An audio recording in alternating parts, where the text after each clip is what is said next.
Assalamualaikum warahmatullahi wabarakatuh. Perkenalkan, nama saya Putri Minang dari kelompok 1. Di sini saya akan memaparkan mengenai 2 poin, yaitu pengertian belajar dan jenis-jenis belajar. Nah, poin yang pertama adalah pengertian belajar. Nah, menurut Burton dalam sebuah buku yang berjudul The Guidance of Learning Activities, merumuskan pengertian belajar sebagai perubahan tingkah laku pada diri individu atau seseorang berkat adanya interaksi antara individu dengan individu lainnya ataupun antar individu dengan lingkungan di sekitarnya. Kemudian menurut Abdillah pada tahun 2002 merumuskan pengertian belajar sebagai suatu usaha sadar yang dilakukan oleh seseorang atau individu dalam perubahan tingkah laku yang menyangkut aspek kognitif, afektif, dan psikomotorik untuk memperoleh atau mencapai suatu tujuan tertentu. Sedangkan Skinner berpandangan bahwa belajar adalah suatu perilaku. Kemudian poin yang kedua adalah jenis-jenis belajar, di mana belajar digolongkan menjadi 11 jenis. Yang pertama, belajar bagian atau part learning, practitioner learning. Nah, pada umumnya, belajar bagian dilakukan oleh seseorang atau individu bila ia dihadapkan pada materi belajar yang sifatnya luas atau ekstensif. Misalnya mempelajari tentang sajak atau gerakan-gerakan yang sifatnya motoris, seperti bermain silat. Kemudian yang kedua, belajar dengan wawasan atau learning by insight. Nah, menurut Gestalt, teori wawasan adalah proses menyusun kembali pola-pola tingkah laku yang telah dibentuk menjadi satu tingkah laku yang ada hubungannya dengan penyelesaian terhadap suatu persoalan yang ada. Yang ketiga, belajar diskriminatif atau discriminative learning, di mana belajar diskriminatif diartikan sebagai suatu usaha untuk memilih beberapa sifat situasi atau stimulus, kemudian menjadikannya sebagai pedoman dalam bertingkah laku. Kemudian yang keempat, belajar global atau keseluruhan atau global world learning. Di sini, bahan pelajaran dipelajari secara keseluruhan dan secara berulang-ulang sampai si pelajar ini mampu menguasainya. Nah, jenis belajar ini merupakan lawan dari belajar bagian. Kemudian yang kelima, belajar insidental atau incidental learning. Dalam belajar insidental, pada individu atau seseorang tidak ada sama sekali kehendaknya untuk belajar. Belajar dikatakan insidental bila pada individu tidak diberikan instruksi atau petunjuk mengenai materi pelajaran yang akan diujikan kelak. Kemudian yang keenam, belajar instrumental atau instrumental learning. Pada belajar instrumental, reaksi-reaksi seseorang yang diperlihatkannya itu diikuti oleh tanda-tanda yang mengarah pada apakah seseorang tersebut akan mendapatkan hadiah atau mendapatkan hukuman, atau apakah dia berhasil atau gagal. Kemudian yang ketujuh, belajar intentional atau intentional learning. Belajar intensional adalah belajar dalam arah tujuan. Nah, jenis belajar ini merupakan lawan dari belajar insidental. Yang kedelapan, belajar laten atau latent learning, di mana dalam belajar laten, perubahan-perubahan tingkah laku yang terlihat itu tidak terjadi secara instan atau secara segera. Nah, dari itulah disebut dengan laten. Kemudian yang kesembilan, belajar mental atau mental learning. Ada yang mengartikan bahwa belajar mental adalah belajar dengan cara melakukan observasi terhadap tingkah laku orang lain atau dengan membayangkan gerakan-gerakan orang lain dan lain sebagainya. Kemudian yang ke-10, belajar produktif atau productive learning, di mana belajar disebut produktif bila seseorang atau individu mampu mentransfer atau membagikan ilmunya mengenai prinsip untuk menyelesaikan persoalan yang ada dalam satu situasi ke situasi yang lainnya. Yang ke-11 atau yang terakhir adalah belajar verbal atau verbal learning, di mana belajar verbal adalah belajar mengenai materi-materi verbal yang dilakukan dengan cara melalui latihan dan dengan menggunakan ingatan. Nah, mungkin itu saja yang dapat saya paparkan. Materi-materi selanjutnya akan dipaparkan oleh teman-teman kelompok saya. Saya ucapkan terima kasih dan Assalamualaikum warahmatullahi wabarakatuh. Assalamualaikum warahmatullahi wabarakatuh. Perkenalkan, nama saya Ahmiranti dari kelompok 1. Di sini saya akan menjelaskan tentang teori belajar, di mana terbagi menjadi 5. Yang pertama itu behaviorisme, di mana teori yang meyakini bahwa manusia sangat dipengaruhi oleh kejadian-kejadian di dalam lingkungannya yang memberikan pengalaman tertentu kepadanya. Yang kedua, kognitivisme atau model kognitif, yaitu teori belajar ini berpendapat bahwa tingkah laku seseorang ditentukan oleh persepsi atau pemahamannya tentang situasi yang berhubungan dengan tujuan. Yang ketiga, teori belajar psikologi sosial adalah teori yang meyakini bahwa proses belajar bukanlah proses yang terjadi dalam keadaan menyendiri, akan tetapi harus melalui interaksi. Yang keempat, teori belajar Gagnek adalah teori yang meyakini bahwa belajar merupakan sesuatu terjadi secara alamiah akan tetapi hanya terjadi dalam kondisi tertentu. Yang kelima, teori fitrah adalah teori yang meyakini bahwa pada dasarnya peserta didik lahir telah membawa bakat dan potensi-potensi yang cenderung kepada kebaikan dan kebenaran. Adapun ayat yang menjelaskannya yaitu terdapat dalam surah Ar-Rum ayat 30 yang saya akan bacakan.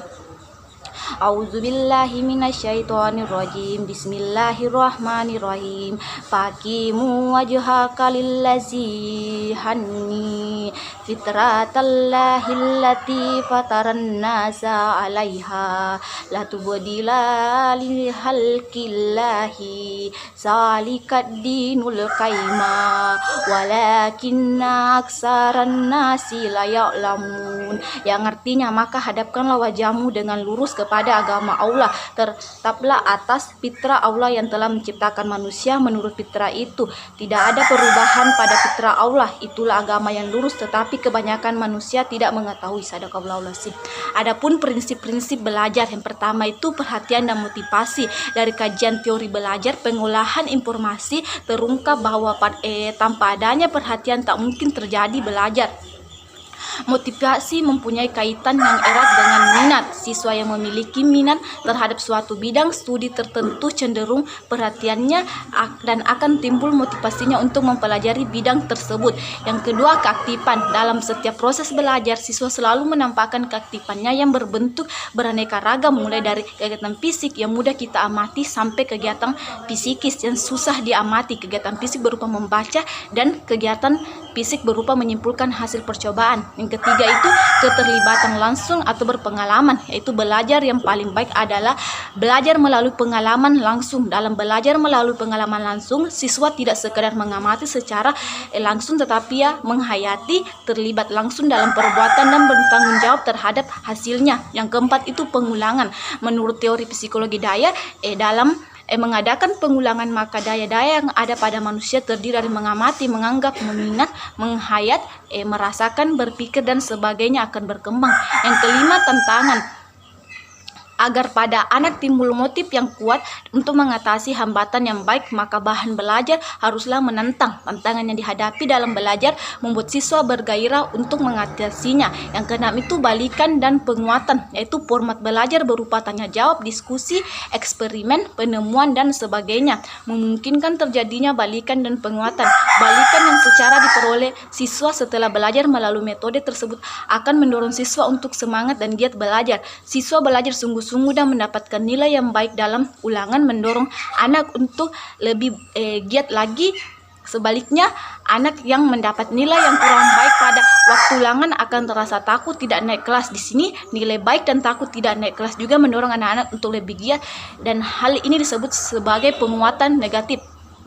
Yang ketujuh, perbedaan individual di mana berpengaruh pada cara dan hasil belajar siswa, dan hal ini perlu diperhatikan oleh guru dalam upaya pembelajaran. Hal tersebut dapat diatasi dengan guru menggunakan metode atau strategi belajar yang bervariasi serta media instruksional sehingga perbedaan kemampuan siswa dapat terlayani. Itulah dari saya, sekian dan terima kasih. Wassalamualaikum warahmatullahi wabarakatuh.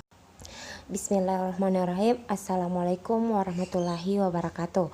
Perkenalkan, nama saya Makfira dari Prodi PGMI 6A.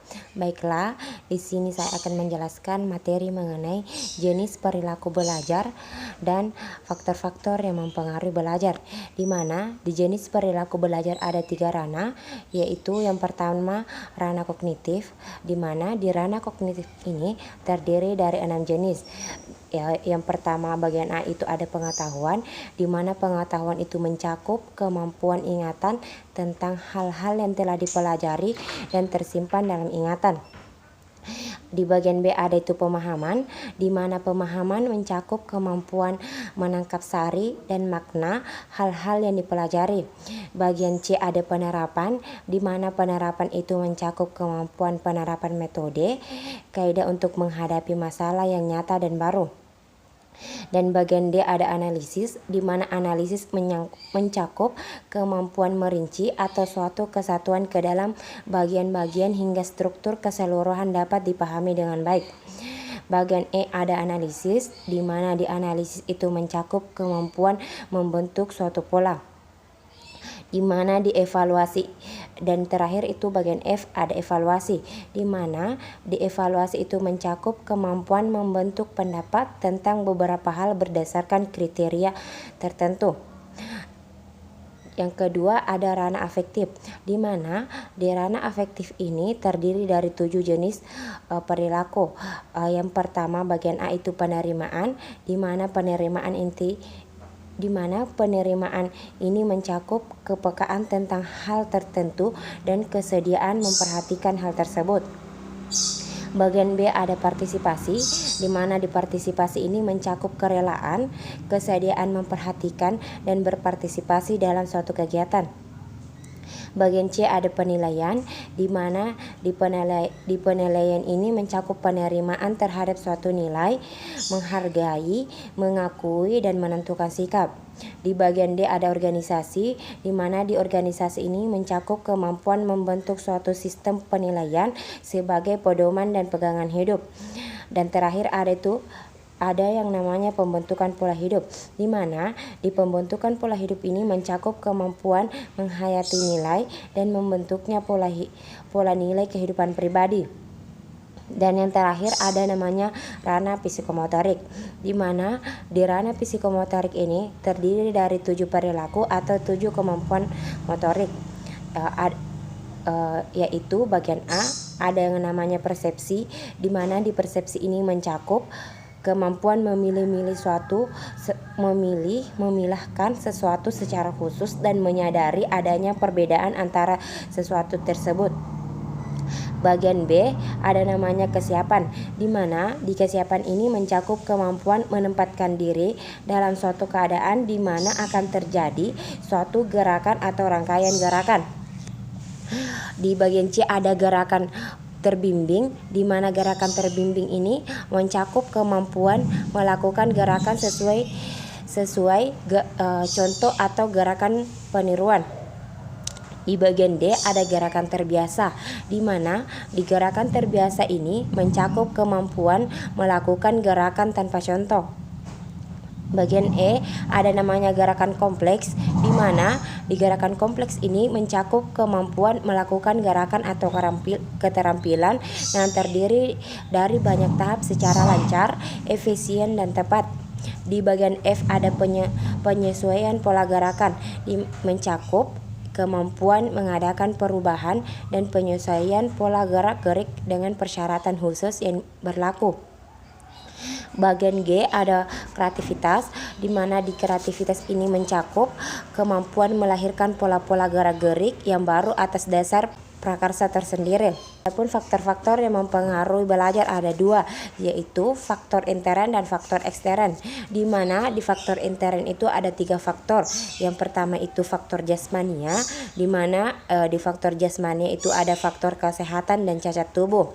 Dan yang kedua ada faktor psikologis, di mana di faktor psikologis itu mencakup inteligensi, perhatian, minat, bakat, motif, kematangan, dan kesiapan. Dan di bagian 3 atau yang terakhir itu ada faktor kelelahan, di mana di faktor kelelahan jasmani terlihat dengan lemah lunglainya tubuh, dan kelelahan rohani dapat dilihat dengan adanya kelusuhan dan kebosanan. Yang kedua ada faktor ekstern, di mana di faktor ekstern ini ada 3 faktor.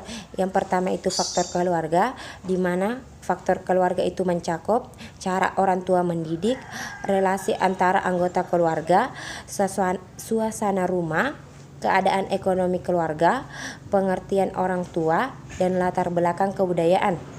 Yang kedua ada namanya faktor sekolah, di mana di faktor sekolah ini mencakup metode mengajar, kurikulum, relasi guru dengan siswa, relasi siswa dengan siswa, disiplin di sekolah, alat pelajaran, waktu sekolah, standar pelajaran di atas ukuran, keadaan gedung, metode belajar, dan tugas rumah.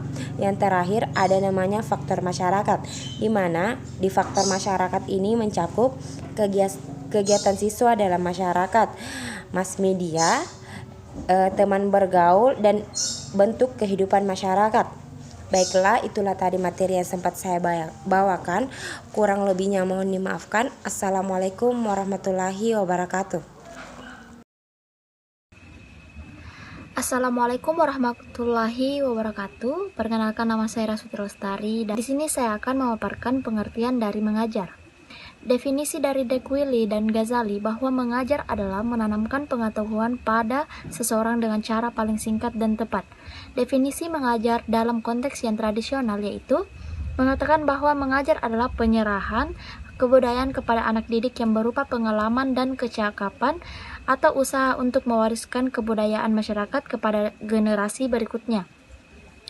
Adapun pengertian dari Howard yaitu dalam arti modern mengemukakan bahwa mengajar adalah suatu aktivitas membimbing dan menolong seorang untuk mendapatkan, mengubah atau mengembangkan keterampilan sikap, cita-cita, pengetahuan, dan penghargaan.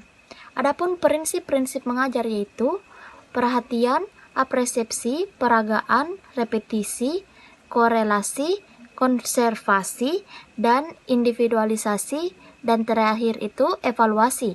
Adapun yang dikatakan dari Mursal yaitu prinsip-prinsip mengajar yang disimpulkan menjadi 6 prinsip.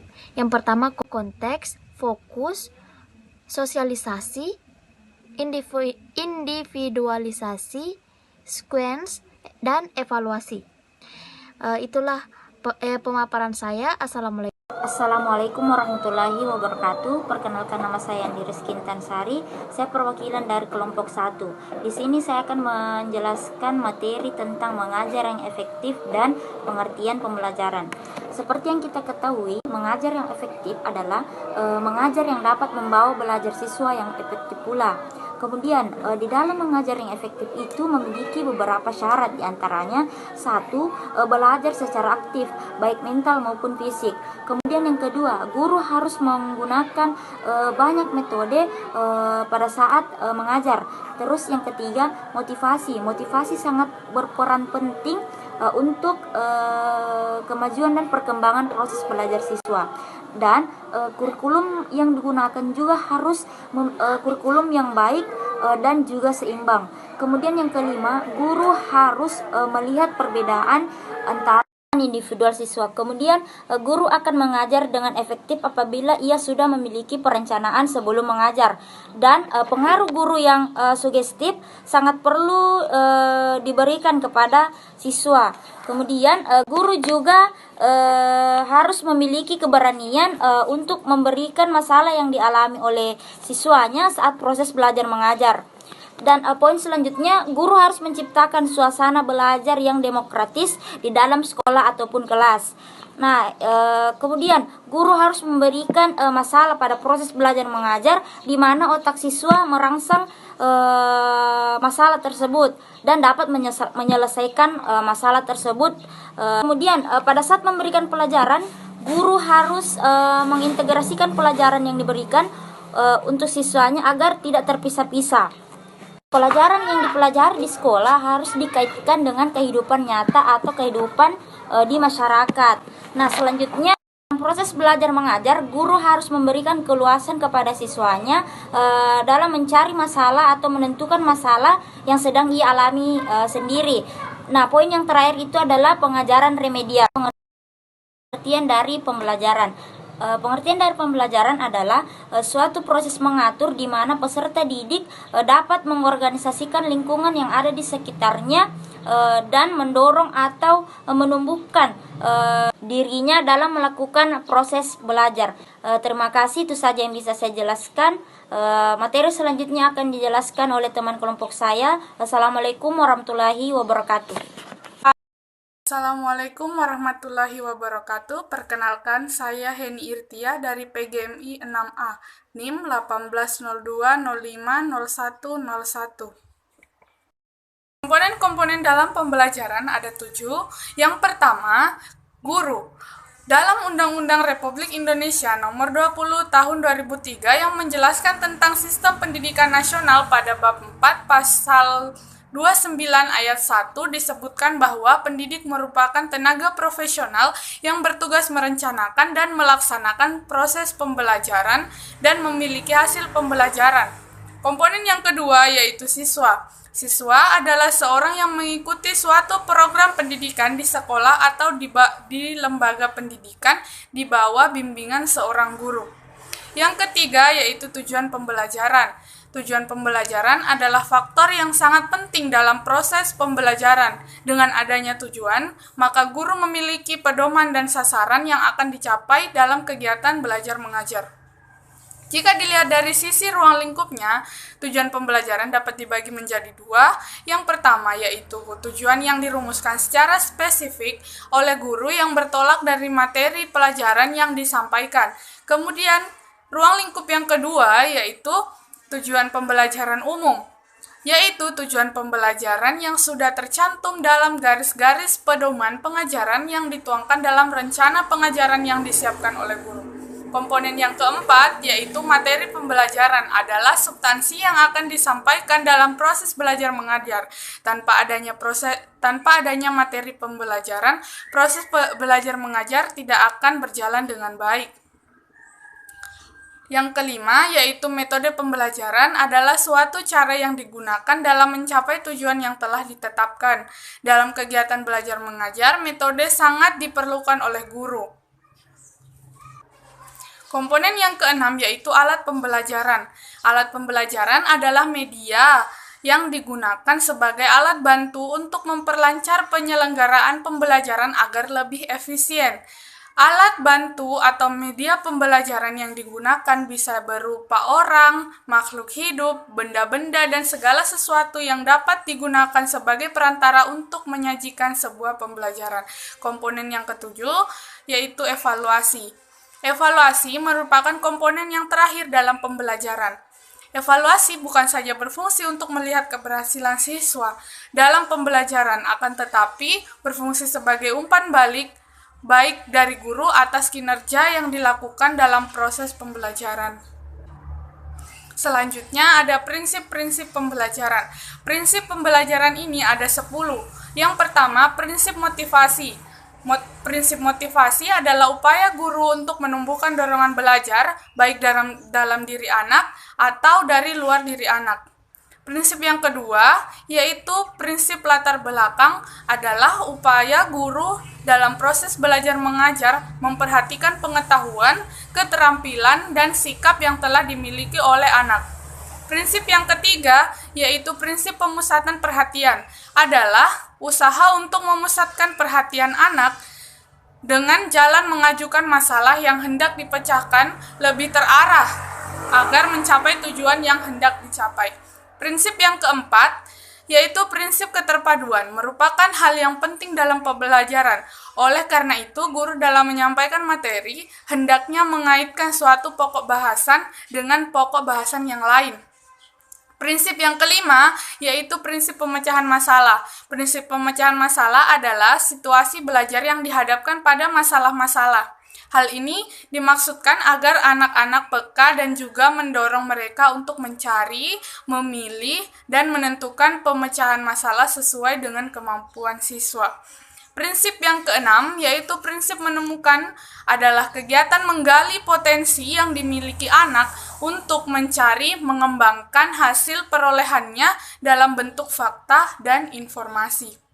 Prinsip yang ketujuh, yaitu prinsip belajar sambil bekerja, yaitu suatu kegiatan yang dilakukan berdasarkan pengalaman untuk mengembangkan dan memperoleh pengalaman yang baru.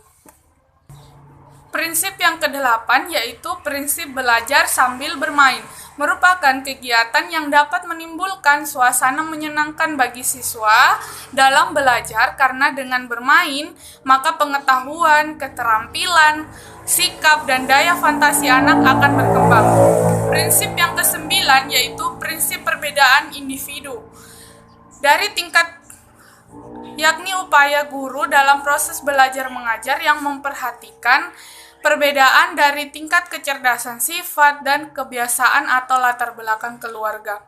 Yang ke-10, prinsip hubungan sosial adalah sosialisasi pada masa anak yang sedang tumbuh yang banyak dipengaruhi oleh lingkungan sosial.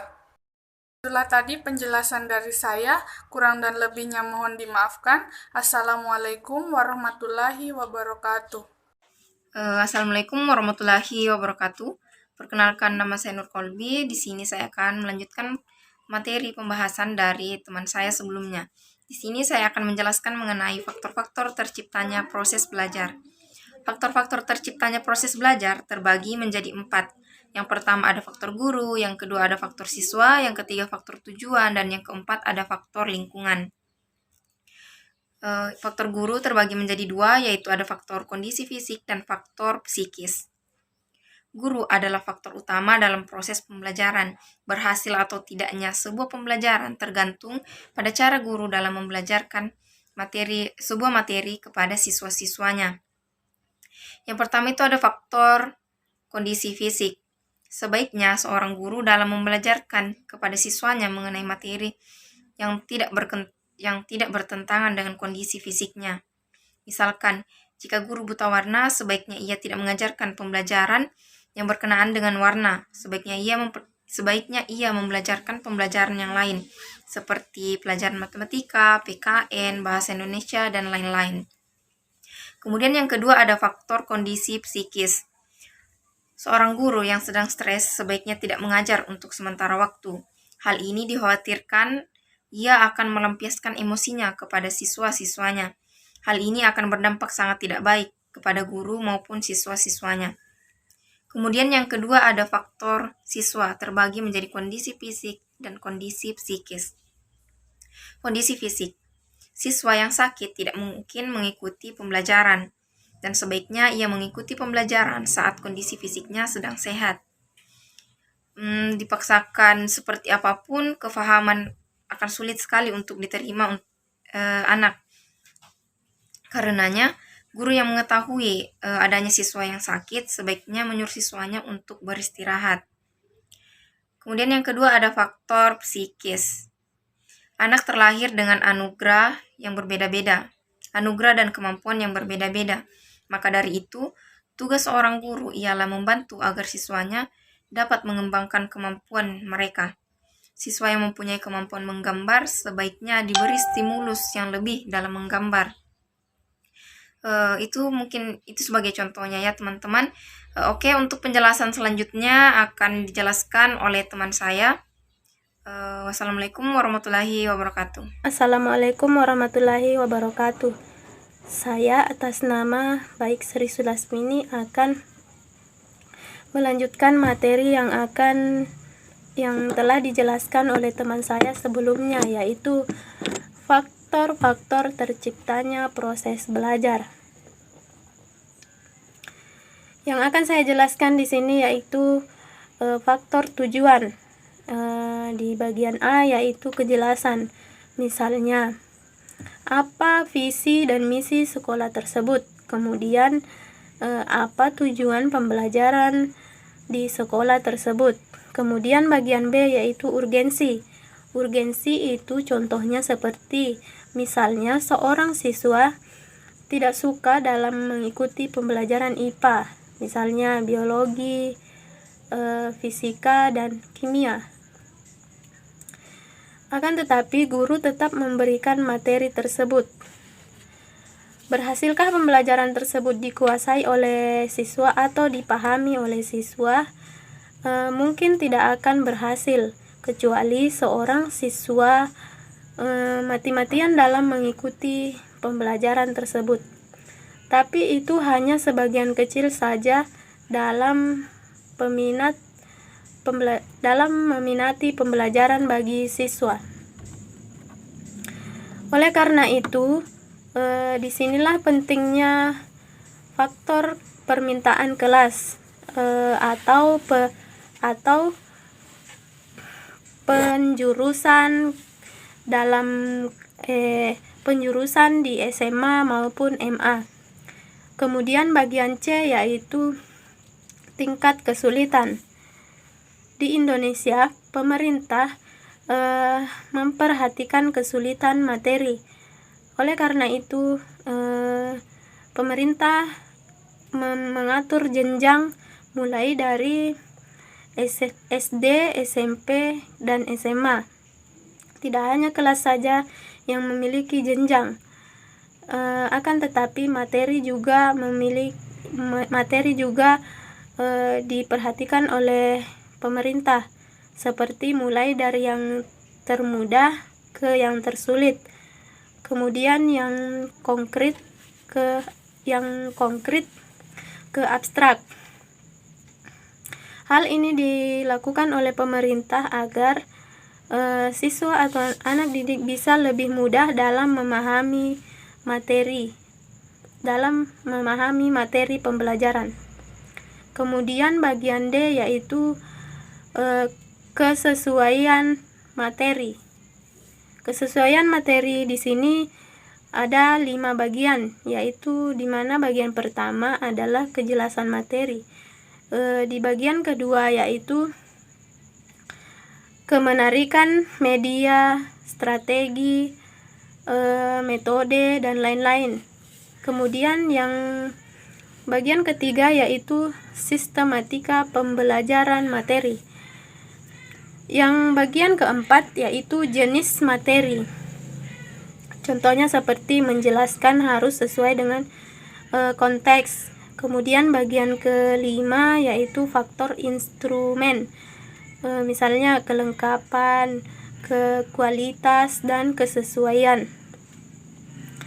Kemudian faktor lingkungan. Di bagian A yaitu lingkungan fisik. Lingkungan fisik sekolah, misalnya sekolah yang baik itu harus berada jauh dari kebisingan maupun polusi. Kemudian bagian B yaitu lingkungan sosial. Tata letak sekolah atau bangunan sekolah harus jauh dari pasar, mall, maupun tempat karaoke. Karena jika diletakkan di depan tempat-tempat hiburan, maka konsentrasi siswa tidak akan berjalan dengan lancar. Terima kasih, mungkin hanya itu yang bisa saya jelaskan, lebih dan kurangnya mohon dimaafkan. Wabillahi taufiq wal hidayah. Wassalamualaikum warahmatullahi wabarakatuh. I ain't here for the money, I ain't here for the fame. Though it might be nice to own a jet.